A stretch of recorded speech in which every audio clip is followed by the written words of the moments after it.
Hola, mi nombre es Yamile Maíña. Y yo, Diego. Y yo soy Urisa, bienvenidos a Un Mar de Letras. César Kapuscinski era un escritor, ensayista y poeta polaco, el cual fue reconocido por sus escritos sobre el continente africano, dentro de los cuales se destaca Ébano, con la cual obtuvo el premio Virregio, entre otros reconocimientos. África, país donde el racismo, la desigualdad y la corrupción son el inicio del silencio de un país diverso, donde la corrupción es más importante que el mismo pueblo con hambre. El día de hoy vamos a hablarles sobre el libro de uno de los más reconocidos periodistas de todo el siglo XX, Ryszard Kapuscinski, donde nos narra sus aventuras mientras trabajaba como periodista en África visitando ciudades como Ghana, Tanzania, Uganda, Etiopía, Ruanda, Nigeria, Somalia, Senegal, Mali, Eritrea. Este libro consta de 29 reseñas, en las cuales el autor nos cuenta sus aventuras y sus travesías que pasó en su viaje a África. Este libro está dividido en tres circunstancias principales, las cuales son la independencia de los países africanos, la pobreza en África y, por último, el racismo y la desigualdad. Cada uno de nosotros explicará cada circunstancia con algunos capítulos relacionados al tema a mencionar. Para empezar esta reseña, pasaré a contarles la parte de la obra en la que Kapuscinski nos habla sobre el deseo de independizarse que tenían los africanos frente al poder que estaban sometidos con las colonias europeas. En el tercer capítulo, titulado La estructura del clan, Kapuscinski nos cuenta su experiencia vivida en Kumasi, capital de la región Ashanti en el país de Ghana. Él nos dice que aquel lugar era mágico. Había una gran conexión entre el hombre, el clima y la naturaleza, como si todo estuviera bien dispuesto. Kapuscinski nos cuenta que el colonialismo en el continente africano tiene su mayor nivel desde la Conferencia de Berlín, la cual se desarrolló entre los años 1883 y 1885, en la cual una gran cantidad de países europeos, principalmente Inglaterra y Francia, hasta que África llega a independizarse a mitad del pasado siglo XX. Si bien esto no es erróneo, Kapuscinski nos dice que esta penetración social ocurrida en África ya había tenido un inicio en el siglo IX, la cual había aumentado en los siguientes años. Durante 300 años, África fue víctima de una destrucción en su gente por parte de los europeos, pero la huella que más ha dolido y ha tenido una duración más larga la ha dejado aquella época en la memoria y la conciencia de los africanos. Siglos de desprecio, humillación y sufrimiento han creado en ellos un complejo de inferioridad y un sentimiento de daño moral que jamás será reparado, que anida en lo profundo de sus corazones. Esto es el mensaje, ¿no?, que nos quiere invitar Kapuscinski, que nos quiere mostrar, ¿no?, en este capítulo del libro. Luego tenemos el siguiente capítulo, que también contiene esto del deseo de la independencia que tenían los indígenas africanos. Es el titulado Anatomía de un golpe de Estado.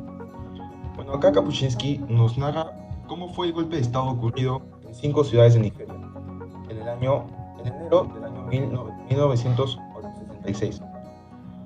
Y él nos va contando el modo en continuación, en un orden de día tras día, hora tras hora, ya como él menciona, lo apuntó en su blog de notas.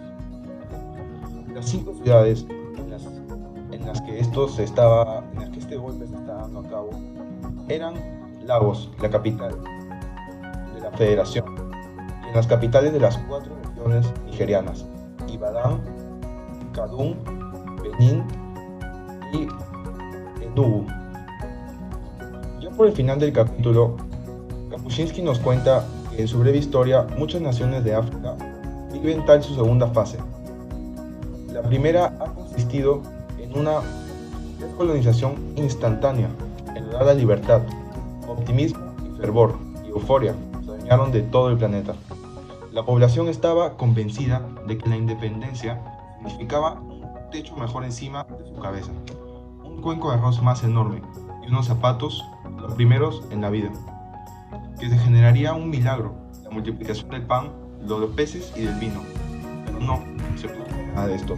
Todo lo opuesto.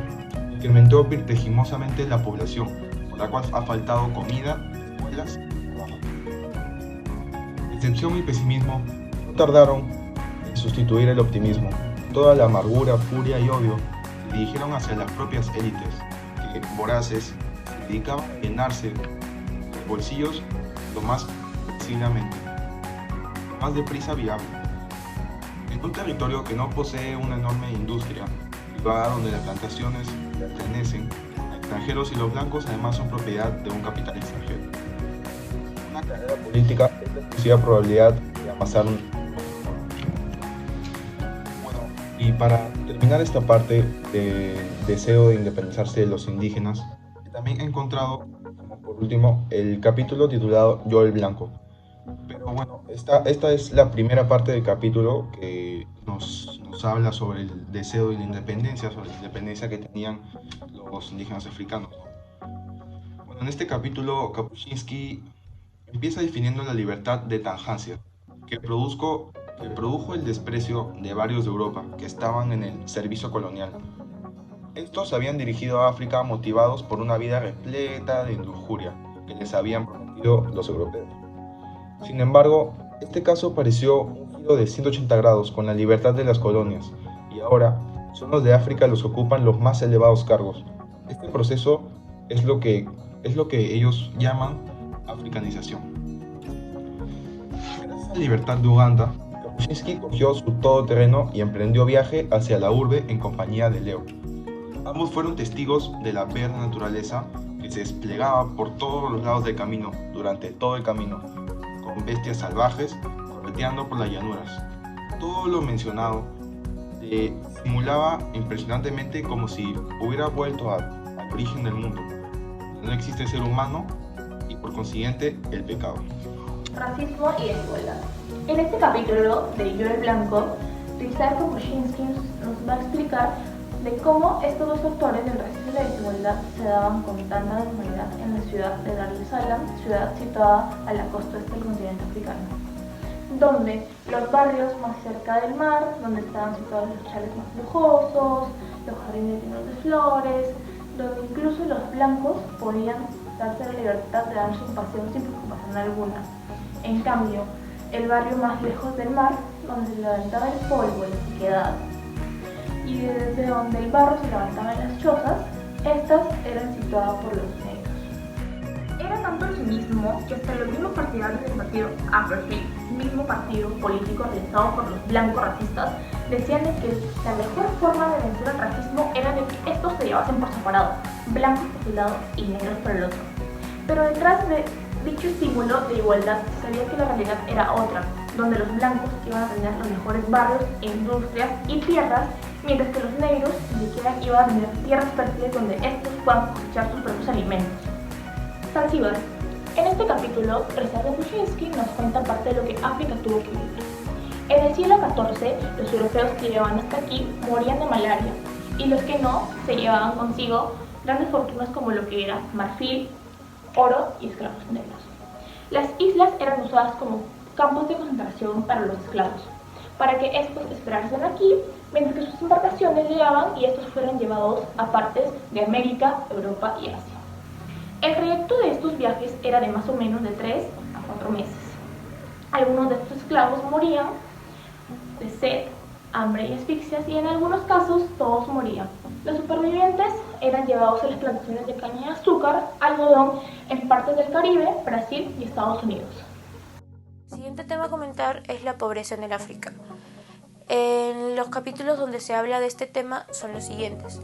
En el capítulo 7 de la obra, titulado El Dr. Doyle, nos cuenta cómo el protagonista, quien vivía en la ciudad de Dar es Salaam, estaba muy enfermo. A un mes de su estancia en ese lugar, una noche se despierta y se da cuenta que su almohada estaba totalmente sudada y que de su boca salía un líquido pegajoso. Él se asustó mucho y decidió llamar a un doctor. Luego de que el doctor lo revisara, le dijo que lo debían de internar un mes de estancia en el hospital, pero el protagonista se negó porque no tenía la cantidad suficiente de dinero para poder pagar el mes de estancia en el hospital, ya que lo que le cobrarían en ese lugar sería 3 veces mayor a lo que él ganaba en su sueldo diario. En este capítulo se puede ver un claro ejemplo de pobreza, ya que las personas de esa época no podían asistir a un servicio tan primordial y tan básico para la vida de las personas. En este capítulo el autor nos cuenta cómo era que vivía la gente en esa época, desde cómo eran sus puestos hasta qué era lo que vendían en ellos. También nos cuentan cómo la gente, con la falta de algunos productos, intentaban suplir esos productos que hacían falta con otros productos. Me parece muy ingenioso la manera en que la gente, por la necesidad extrema que se pasaba en esas épocas, podían llegar a fabricar cosas que les utilizarían posteriormente para su vida diaria.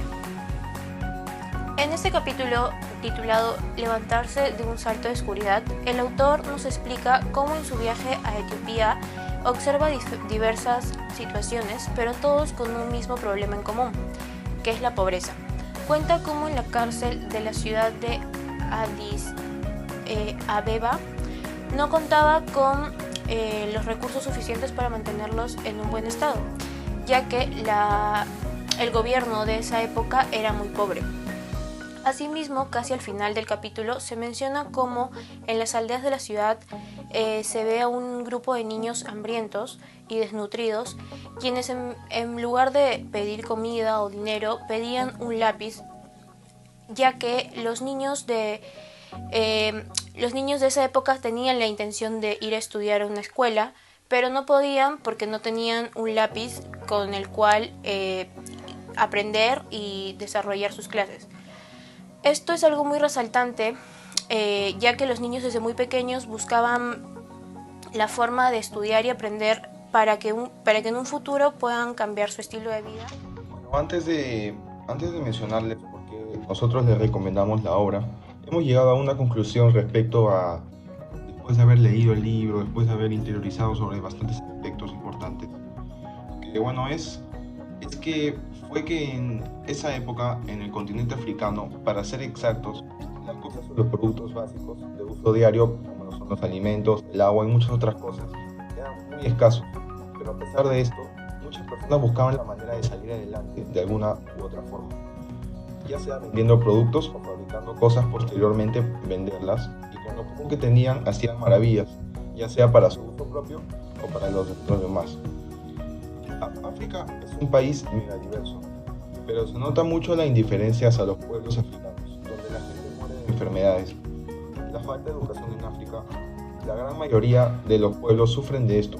Esto conlleva varias causas al no poder salir adelante por sí mismo, ya que esto hace la falta de trabajo y lastimosamente estos llevan a otras cosas como lo son la delincuencia. Nosotros recomendamos esta obra porque habla de temas muy importantes, temas que aún en la actualidad se siguen viviendo en diversos países del mundo. Temas como el racismo son temas muy delicados de tocar. Nos parece pésimo que las personas discriminen a otras solo por su color de piel. Es por eso que mediante este video buscamos dar un mensaje de que todas las personas somos iguales y de que no deben discriminarlas solo por tener un color de piel distinto al de los demás. Es por eso también que nos parece esencial de que los jóvenes como nosotros lean este libro y sobre todo conozcan la historia y el sufrimiento de las personas africanas en esas épocas.